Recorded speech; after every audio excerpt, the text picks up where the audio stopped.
오늘은 창세기 12번째 강해로 비틀거리는 자를 붙드심이라는 제목으로 창세기 12장 4절부터 13장 10절을 중심으로 좀 보겠습니다. 이 본문의 내용을 잘 아실 겁니다. 주보 1면을 보시죠. 주보 1면. 흑백으로 표현되었지만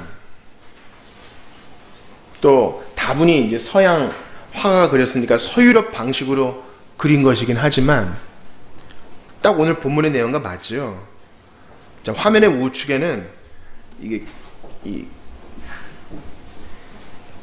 왕처럼 보이는 흘러내리는 옷을 입은 사람이 있습니다. 아마 바로를 이렇게 표현한 것이겠죠. 원래 바로는 이런 옷을 안 입었어요. 그러나 서양 화가가 자기 나름대로 상황화한 것입니다. 그 뒤에 무리들은 아마 왕을 수행하는 자들일 것이고요. 왼쪽에는 아마 아브라함 쪽을 바라보고 있는 사레와 또 그의 남편 아브라함이 그려져 있는 것을 봅니다. 이제 데려가거라 하는 그런 장면 같아 보입니다. 아브라함의 얼굴이 그렇게 밝지 않습니다. 사레의 얼굴도 마찬가지고요. 주변의 사람들도 근심 어린 표정입니다. 자, 다시 본문을 보시죠. 오늘 본문 무슨 내용입니까? 아브라함이 하나님 명령을 따라 처음엔 갈대아 우르를 떠났고 지금의 이라크 남부 지역을 떠났고 수백 킬로미터를 걸어와가지고 하란 지방에 이르렀습니다. 즉 약속의 땅의 북쪽 지방에 이른 것이죠. 그리고 거기에서 그의 아버지가 죽습니다. 그리고 이제 아브라함은 자신의 가족들을 데리고 롯을 포함한 자신의 가족들과 소유를 데리고 이제 약속의 땅으로 내려옵니다. 그래서 오늘 본문 6절에 보니까요. 아브라함이 그 땅을 지나 세겜 땅 모래 상수리 나무, 이 모래는 뭐 선생님 가르치다 이런 뜻이라고 합니다. 아마 이 상수리 나무에서 가르침이 이루어졌나 봐요. 거기서 가나안 사람들이 거주하는 그곳에서 하나님께 약속을 받죠. 자, 7절 하나님이 재차 약속하십니다. 같이 읽어봐요. 시작. 여호와께서 아브라함에게 나타나 이르시되 내가 이 땅을 내 자손에게 주리라 하신지라. 자기에게 나타나신 여호와께 그가 그곳에서 제단을 쌓고, 분명히 그 윗절에 가나안 사람이 이미 그쪽 사람이 살고 있는 거기에 아브라함을 이주시켜 놓고 이제 이 땅 네 거야, 내가 너에게 줄 거야 이렇게 약속합니다. 무슨 소리예요?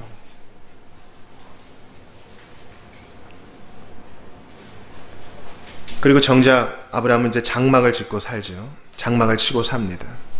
8절 보세요. 거기서 베델 동쪽 산으로 옮겨 장막을 치니, 이 땅 다 자기 건데 텐트 치고 살아요. 서쪽은 베델이요 동쪽은 아이라. 그가 그곳에서 여호와께 제단을 쌓고 여호와의 이름을 부르더니, 그러니까 7절에서도 하나님께 예배하고 제단 쌓고 여호와 이름 부른 것은 예배했다, 기도했다, 찬양했다 이런 뜻이에요. 세겜에서도 그렇게 하고 베델에서도 그렇게 합니다. 그리고 약속의 땅에서 점점 남방으로 내려옵니다. 여기까지는 진짜 믿음의 선조다운 모습이죠. 여러분, 수백 킬로미터를 낙타 타고 걸어서 경찰 없는 곳에서 군대의 보호 없이 간다는 건 대단한 일입니다. 또 그것은 일교차가 심한 곳이잖아요.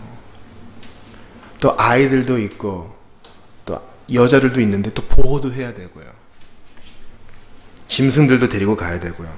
이거는 말로만 해서는 쉽게 와닿지 않고 상상을 해야 돼요. 상상을. 예수님께 예물을 드리기 위해서 온 사람들 누구이죠? 예수님께 예물을 드리기 위해서 온 사람들 누가 있죠? 동방 박사들 몇 명이 왔어요? 아니, 예물을 3개 드린 것이지 3명이 오지 않았어요. 그렇게 먼 길을 왔을 때는, 즉 현재의 페르시아 땅에서 아마 이제 아브라함이 거주했던 그곳이었을 거예요. 거기서부터 수백 킬로를 왔기 때문에 그들은 고관들이란 말이죠. 고위 행정 관리 학자들이란 말이죠. 수백 킬로를 왔을 때는 수행하는 수십 명은 데리고 왔을 거예요. 안 그러면 견뎌낼 수가 없어요. 무기를 든 사람도 있어야 됐고, 음식을 맡은 자도 있어야 됐고, 나귀를 관리하는 사람도 있어야 됐습니다. 아브라함이 어디로 가야 되는지 목적지도 모르고 그 수백 킬로를 왔다는 것은 우리에게 시사하는 바가 커요. 대단한 믿음의 모습이에요. 보여줄 땅으로 가라. 히브리서에서도 하나님께서 그렇게 보여주지 않으셨지만 믿음으로 나아가서 하나님께서 지시하시는 대로 갔다고 그의 믿음을 칭찬합니다. 그런데 문제는 주보 일면 그림에 나온 것처럼 10절 이후에 바로 이제 문제가 생기죠. 자, 무슨 일이 생겨요? 그 땅에 기근, 흉년, 가뭄이 들었습니다.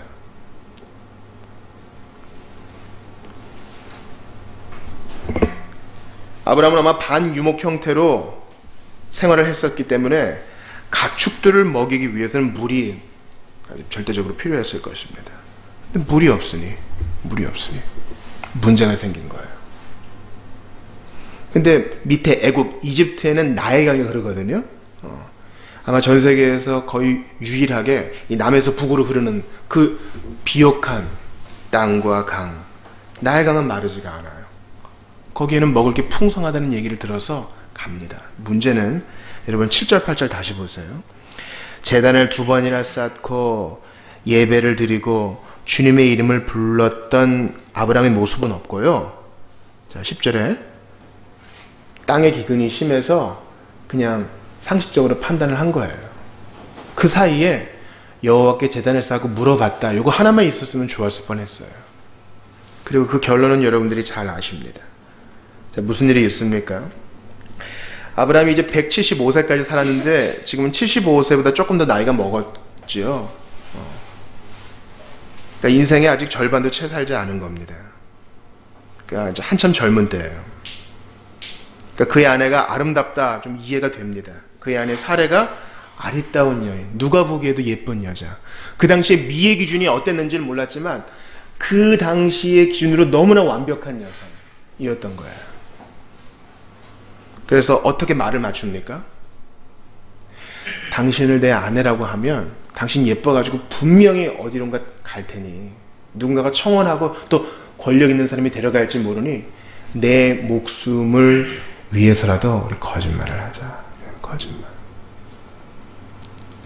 아마 상황 윤리를 옹호하시는 분들은 그래도 목숨이 더 중요하지 않습니까? 그러면 사레도 살고 아브람도 살고 다 좋은 거 아닙니까? 그렇게 얘기하실지도 모르겠어요. 그런데 이것은 아브라함이 하나님의 약속을 완전히 무시한 거예요. 여러분 보세요. 창세기 12장 앞절을 한번 보시죠. 12장 2절 보세요. 2절 같이 읽어봅시다. 시작. 내가 너로 큰 민족을 이루겠죠. 큰 민족을 이루려면 자손을 낳아야 되는데 아직 아브라함과 사레 사이에는 애가 없어요. 그럼 아브라함은 이렇게 생각한 걸까요? 하나님께서 사레는 이렇게 바로에게 주고 나한테는 새로운 아내를 줄 건가 보다. 이런 생각했을까요? 그럼 진짜 나쁜 사람이에요. 하나님의 약속이 있는데 하나님이 그럼 그 전에 먼저 아내를 주셔야지. 한 남편과 한 아내가 있는데 약속은 이미 줬어요. 그럼 그 약속을 믿고 가야 되는데 아내 팔아버린 거예요. 사레한테는 얼마나 큰 상처가 되었을 거예요. 그 다음에 또 그런 일이 있어요. 또 우리는 이 본문에서 사레는 얘기가 없는 것을 압니다. 이것을 묵묵하게 받아들이면서 얼마나 큰 상처를 받았을까 짐작해 볼 수 있을 뿐이죠. 그래서 애굽의 고관들이 사라가 예쁘다는 소식을 듣고 사레를 애굽 왕에게 이제 알려주어 사레의 소식을 알려주어 즉 사레는 애굽 왕의 궁으로 들어가게 됩니다. 그리고 16절 보세요. 이거 아주 중요한 절이니까 같이 읽어봐요. 시작. 이에 바로가 그로 말미암아 아브라함을 후대함으로 아브라함이 양과 소와 노비와 암수나기와 낙타를 얻었더라.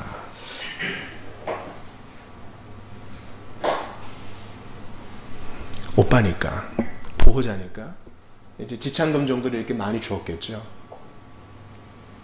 아브라함은 일시에 거부가 되었어요. 일시에 부자가 되었습니다. 왕과 사돈이 되었어요. 그리고 이 많은 부요함을 가지고요. 13장 2절 보세요. 2절 보세요. 아브라함에게 가축과 은과 금이 풍부하였더라. 이 풍부함은 갈대아 우르 하란에서 데려온 그 풍부함이 아니라 바로가 준 거예요.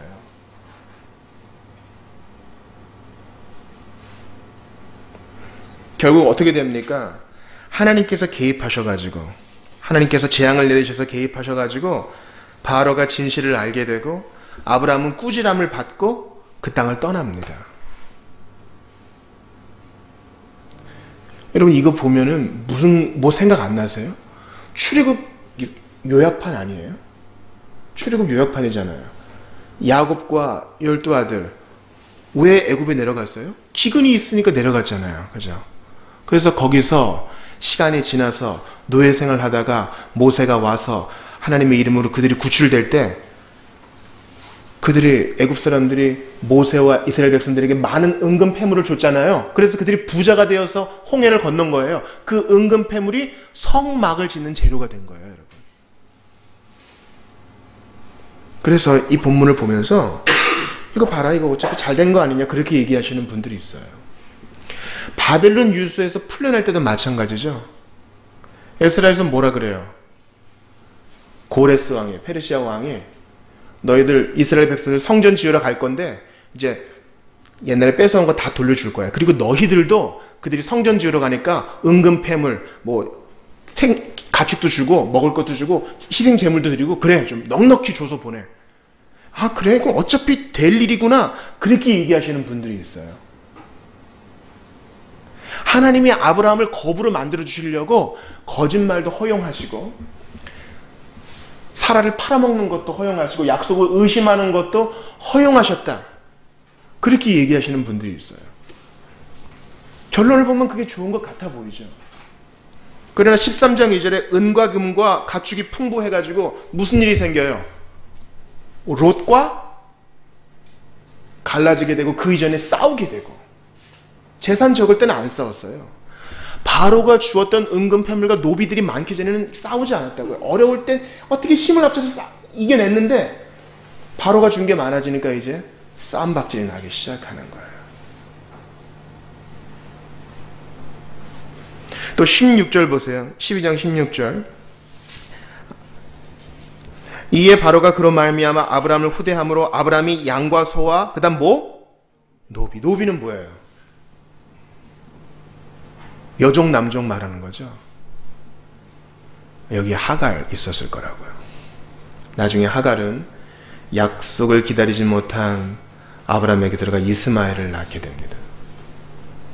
이것을 역사가 지난 후에 오늘날의 관점에서 보면서 이거 어차피 될 일이었고 하나님께서 아브라함에게 복 주시려는 방법이었으니까 나쁜 일이 아니야. 이렇게 얘기하시는 분들이 있어요. 잘못된 거예요. 옳지 않은 거예요. 하나님의 뜻이 이루어졌다고 사람의 죄악과 도덕적인 흠결에 대해서 입을 다무는 것은 옳지 않은 거예요. 자, 말씀 찾아볼게요. 자, 로마서 먼저 5장 20절 찾을게요. 오늘 두 군데만 찾을 거니까요. 로마서 5장 20절.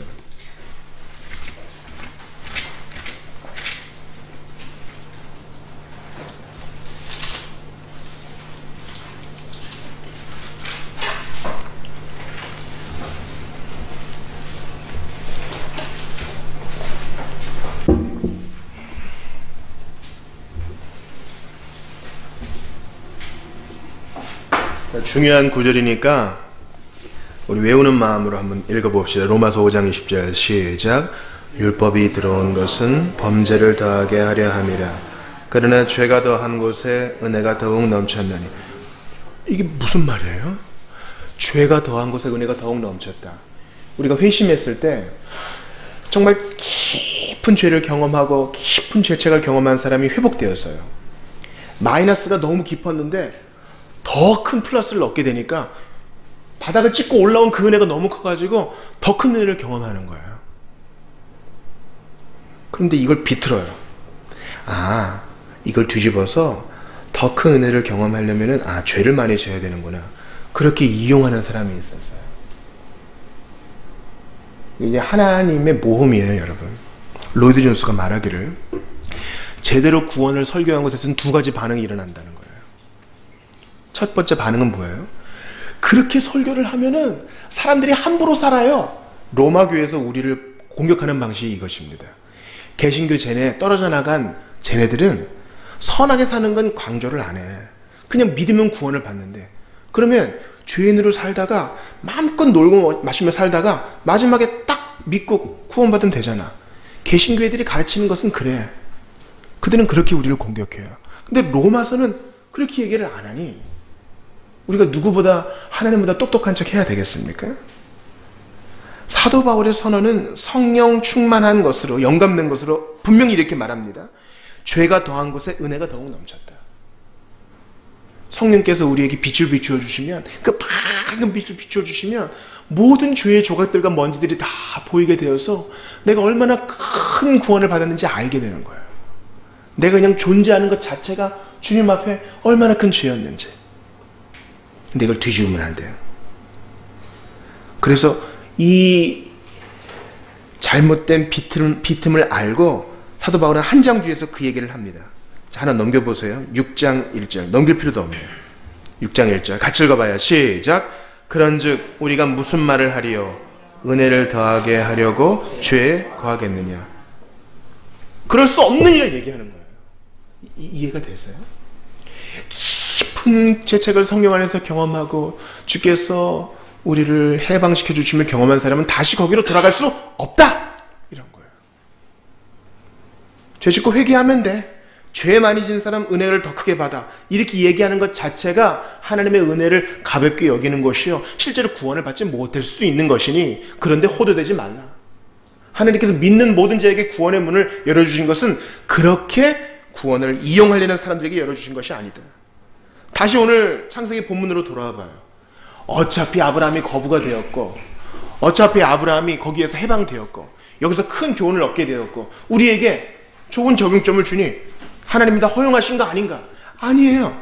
여전히 아브라함의 죄는 남고 그의 도덕적인 흠도 남는 것이에요. 이거 회개할 일인 것입니다.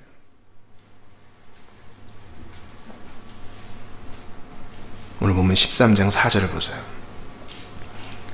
그는 어떻게 합니까? 다시 처음으로 제단을 쌓은 곳, 그곳으로 와서 여호와의 이름을 불러요.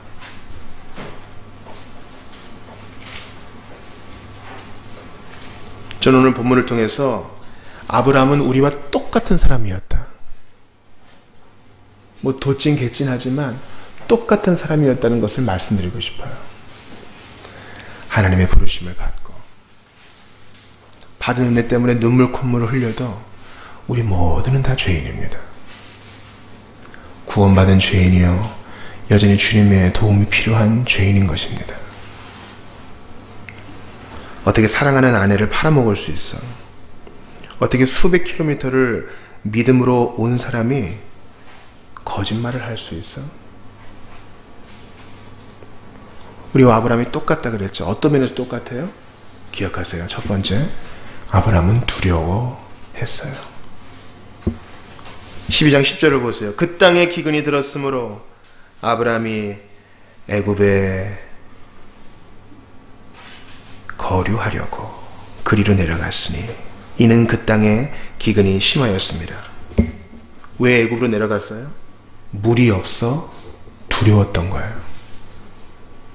물이 없으면 내 가축들, 내 식소들 다 죽는데 어떻게 해야 되나?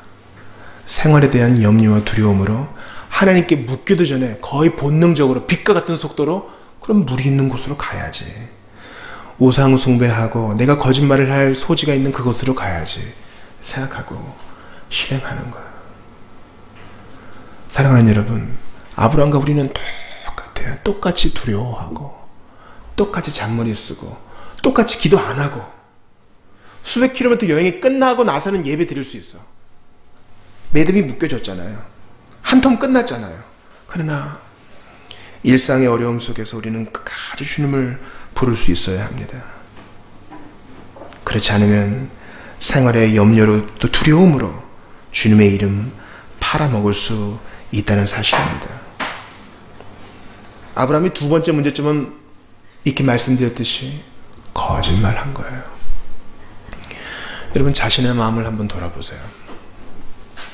하얀 거짓말도 있겠지만 빛과 같은 속도로 나 자신을 방어하기 위해서 하는 거짓말이 얼마나 많아요?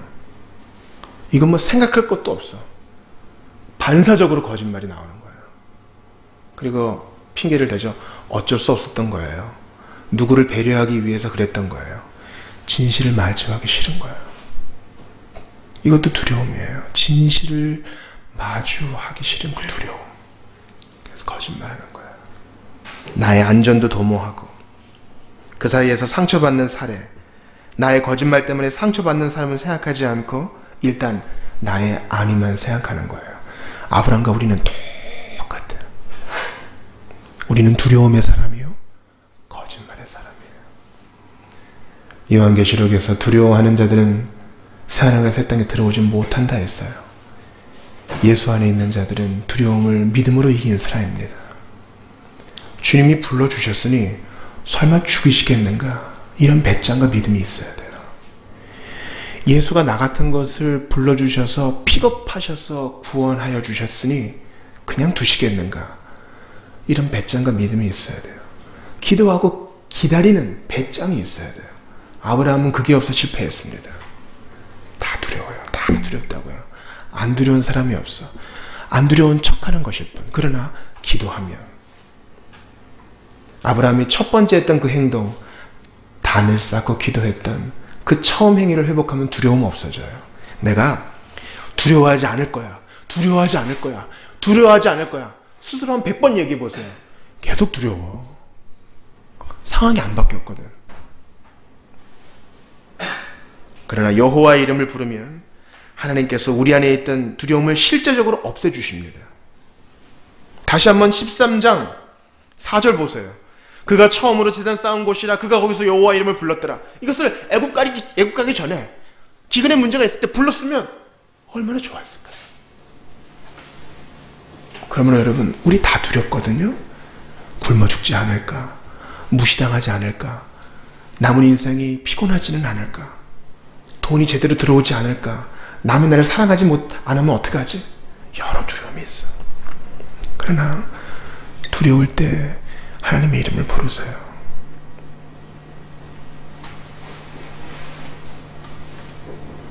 또한 진실 앞에서 거짓말로 위기를 모면하고 싶을 때에 예수님을 생각하면서 이겨내십시오. 우리가 진실을 택하는 그곳에서 복음이 전해지는 법입니다. 우리가 진실을 택하는 그곳에서 우리는 예수님과 한편에 서게 되는 것입니다. 예수님은 침묵하셨을지언정 거짓말은 하지 않으셨어요. 그리고 이 모든 것을 해결해 주시는 하나님을 봅니다. 12장 17절을 보세요. 한번 크게 읽어보겠습니다. 시작. 여호와께서 아브라함의 아내 사레의 일로 바로와 그 집에 큰 재앙을 내리십니다. 이게 바로 대림절 세 번째 주일에 우리가 받아야 될 메시지입니다. 아브라함 문제투성이, 우리도 문제투성이, 온 세상이 문제투성이, 두려움과 거짓투성이지만 하나님이 개입하셔요. 그대로 둘 수 없어. 난 너를 택했고 복의 근원으로 삼았다. 너로 인해 한 민족을 이룰 것이고 그 민족을 통해 메시아가 나게 할 것이고 그 메시아 예수 그리스도를 믿는 자마다 구원을 얻게 할 것이니 너는 그렇게 두려워하고 거짓말을 했을지언정 난 너를 버릴 수 없어. 하나님의 개입입니다. 아브라함은 돌아와 단을 쌓고 회개하고 다시 주님을 의지하는 것입니다. 2000년 전 두려움과 거짓된 세상에 개입하시기 위해 오셨던 예수님을 생각해 보세요. 아무도 원하지 않았지만 애굽에서 문제가 있을 때 아브라함이 여호와의 이름을 불렀다는 기록이 없어요. 하나님, 제 아내를 잡아가려고 해요. 또 잡아갔어요. 어떻게 하면 좋겠습니까? 물어보지도 않아요. 그랬던 세상과 나, 그들을 위해 예수님이 오셨습니다. 개입하셨어. 그대로 둘 수 없다. 내가 너를 찾아 구원하겠다 말씀하신 예수님, 죽으시기까지 그 뜻을 보이신 예수님, 우리를 추적하시는 예수님 기억하시는 성탄을 맞는 우리 모두가 다 되시기를 바랍니다. 오늘 말씀을 정리하겠습니다. 아브라함의 죄는 핑계댈 수 없는 거예요. 우리의 죄도 핑계댈 수 없어요. 두려워하고 거짓말하며 은근히 하나님을 의지하지 않는 모든 죄에 대하여. 그러나 하나님이 개입하셔서 이 모든 것을 해결하십니다. 예수 그리스도께서 역사 가운데 개입하셔서 죄인을 구원하신 것과 마찬가지입니다. 그러므로 우리가 아브라함의 후손인 것은 아브라함처럼 멋지게 완벽하게 순종해서가 아니라 잘못했을 때 회개하고 부족했을 때 예수 그리스도를 믿고 의지했기 때문인 것입니다. 내가 아닌 그분을 의지했기 때문입니다.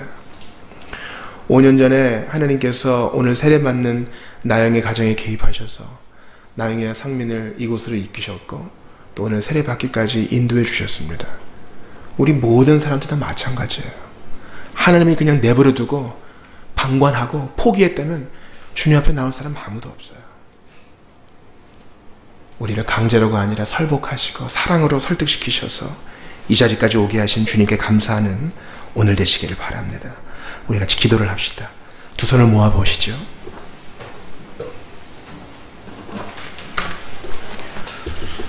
오늘 설교의 제목이 비틀거리는 자를 붙드심이에요. 우리는 아브라함처럼 비틀거립니다.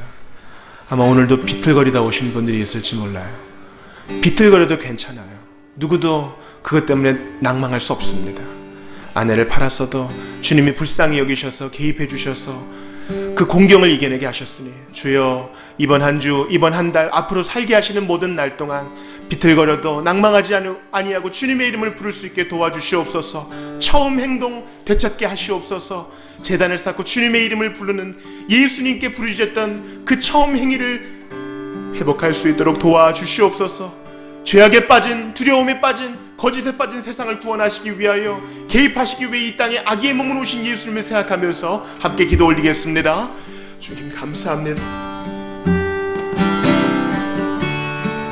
주님께 감사와 찬양,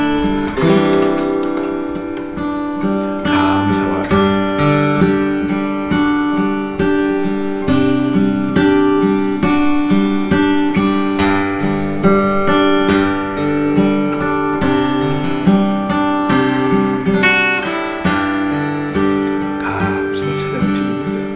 홀이라도 교만하지 아니하.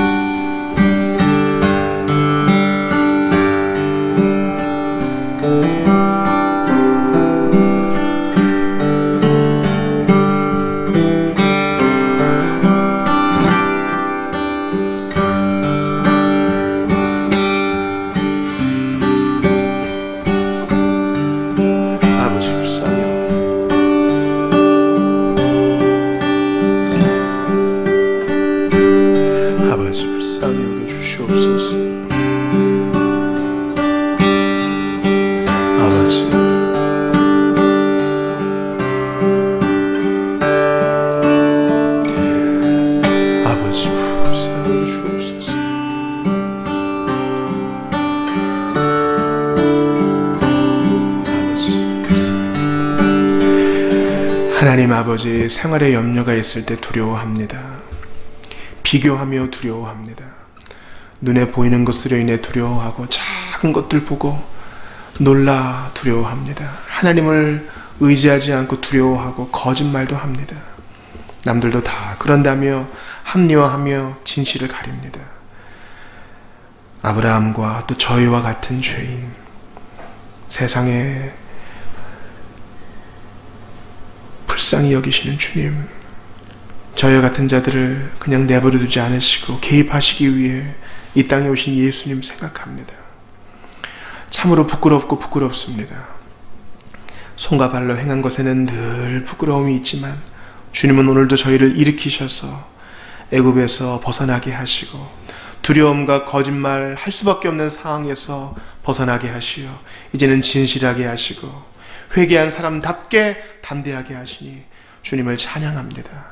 하나님 아버지, 물에 술 탄 듯 술에 물 탄 듯 그렇게 양발을 걸친 삶이 아니라 예수님 까닭에 진실을 말하기를 두려워하지 않고 예수님 까닭에 세상에 주는 두려움일랑 다 내어던지고 담대하게 복음 전하며 사는 우리 모두가 되게 하여 주시옵소서. 저희는 아브라함보다 결코 나은 사람이 아니오니 불쌍히 여겨주셔서 예수님만 의지하며 있는 자리에서 주의 이름을 부르며 오늘도 담대히 살아가게 하시옵소서.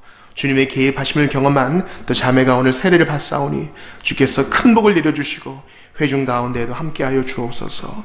주 예수님 이름으로